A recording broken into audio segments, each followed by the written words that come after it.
Sarah, like you literally just played yourself. Puts his hand on my hand so that it's like interlocking, and then I literally do one of these.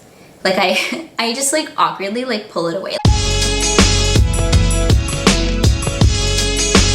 Hello everybody and welcome back to another video. So in the spirit of Valentine's Day, I thought I would actually share with you guys some of my worst first date stories. Now, if you're new to my channel, I'm an actor and content creator based in Toronto, and I post fun little videos every single week. So if you guys do like this, feel free to hit that subscribe button below. And don't forget to follow me on all my social media platforms at Sarah_DeSouza for Twitter and Instagram. Okay, without further ado, let's get right into it. Okay, so this particular first date in particular, I just said particular twice in a sentence. So this guy, I had actually met him on, I think it was Tinder, could have been Bumble. This was like, I don't know, like 4 years ago. It was quite a while ago. And, you know, he seemed outgoing in his pictures. I don't know, athletic, good job. I don't know. Just seemed like he had stuff going for him. And he was also really good on texts, and I'm really big on texting, so things just like flowed like really well. So we both had that mutual understanding and love for sushi. So we were like, let's go for sushi. Now the thing is that he actually just moved to my area from another city. I think it was Ottawa, if I'm not mistaken. So he was living with a friend. He didn't have a car. So I was like, okay, like, yeah, like I'll pick you up. It's not a big deal. So I drove, I picked him up, and then we went for sushi. Now this particular sushi place, I had recommended it just because he wasn't familiar with the area, and I've been here on multiple occasions with different friends, and I love it. Like, I recommend it for a reason. It's definitely an older place, so it's not as modern as, you know, serving sushi with a robot, but nevertheless, sushi is good. So we get there, and the first thing he says when he sits down, he's like, oh, there's no iPad? And I was just like, oh my God, this guy is just like so pretentious. And that was just the start of it. So already it was like starting off on like a bad note or like an awkward note. And just throughout the whole time, like we were talking, he just came off so pretentious and so braggy, but pretentious and braggy about things that you didn't really need to brag about. Like, I'm trying to remember like pinpoint like specific examples, but I can't because it was so long ago. But it's just his attitude and his persona, I just was not clicking with it. And honestly, this is where it gets really sad. It got to a point where I took my phone from my bag. Under the table, I texted one of my best friends to tell me that she has an emergency and she needs me to come and help her. So I texted her, she calls me, and then I pick up and I'm like, yeah, like my friend, you know, she really needs me right now. I think like, I don't know what excuse I'd use, if like it was like a tire or something, but what I completely forgot was that I was his ride home. So I played myself. I really played myself with that. In my area, public transit isn't exactly like the greatest thing in the world. So I couldn't just be like, sorry buddy, you know, like get on the bus. I was just like, it's okay, like I'll go see you after. It's not that much of an emergency. But I'm like, Sarah, like you literally just played yourself. I was just not feeling it. I just didn't like his vibe. I just didn't, like there's a reason I texted my friend. It actually got to a point where he actually asked me, you know, is there like someone else? And I kid you not, for the last like 30 minutes to an hour, we were literally just talking about like the previous people we were with.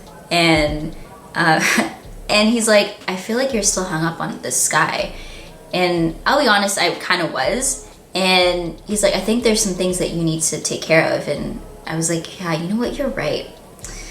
And then he was talking about his ex. Like, it was just like really, it was really weird. Like, it's just not the kind of stuff like you would talk about on like a first date with somebody at sushi place that he didn't like. And yeah, we did not talk after that date. It was just like so awkward. I feel like as I'm describing it, it doesn't sound that bad, but I think when you're in the moment, you're just like, God, just like get me out of here, please. He's a nice guy and all, just, you know, just not for me. All right, so worst first date number 2. Okay, so this other date was, I think it was like a year, yeah, I think it was like a year later. And again, I had met this guy on one of those apps, I think it was Bumble. He was one of those people where you just see them on like all these apps and you kind of wonder, are they just making a new account or is somebody trying to catfish with their picture? But nevertheless, we had matched. Actually turned out he went to university with one of my good friends. And I had sort of asked her naturally, you know, like, do you know him, whatever. She did fill me in on some of the things that, you know, he did before. And it sort of made me question his character, but you know what, university was a while ago. I'm not gonna hold that against somebody, people change. We're all young and stupid at one point. So we agreed to meet at this restaurant, and again, the first thing this guy says when I walk in, not even a hi, how are you? It's a, oh thank God. I thought you were taller, you look so much taller in your pictures. And I'm not exaggerating, guys, like I'm not exaggerating, that is what he said to me. And right there, that should have just been my cue to leave, but I was like, you know, I'm gonna give this a chance. So we get to their table and we sit down, and it's one of those booths that are like a half circle, so you can kind of like sit beside that person. And my hand was under the table on my thigh. He puts his hand on my hand so that it's like interlocking, and then I literally do one of these. Like I just like awkwardly like pull it away. Like I've known you for like a good like 10-20 minutes. I'm not gonna hold your hand. That's just like too much. It's just creeping me out. And then he already like halfway through the day starts talking about like going on a second date. Like everything is so good in his head. He's like, let's go on a second date.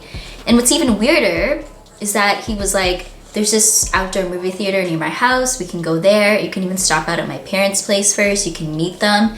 And I was like, oh, this is like a little too much for me right now.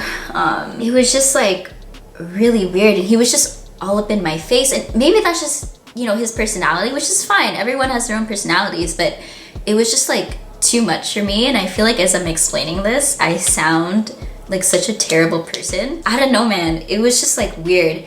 And then like I think he had messaged me like a few days after asking me to go to like a game with him. I think it was like hockey. He's like, he has tickets. I was just like, hey, you know what? I think you should take someone else because, you know, I'm not really into the sport and I don't want you to waste a ticket. And then he was like, oh, so you don't like me? I see how it is. Firstly, I don't like you. And honestly, I was just like, whoa, why are you gaslighting me? Like, I'm just like, I dodged a bullet by not following through with this guy because like, God knows like what kind of relationship that would have been.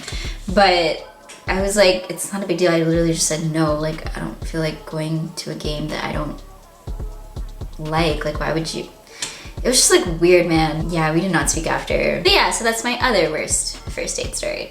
Alright guys, so that's it for today's video. Hope you guys enjoyed my little talking session with you about first dates. If you guys want to actually leave a comment below of your best or worst first date story, I'd love to hear them. I think that there's something so genuine and authentic about first dates. If you guys like this video, don't forget to give it a thumbs up. And other than that, I hope you guys have a wonderful week and a happy Valentine's Day. Bye.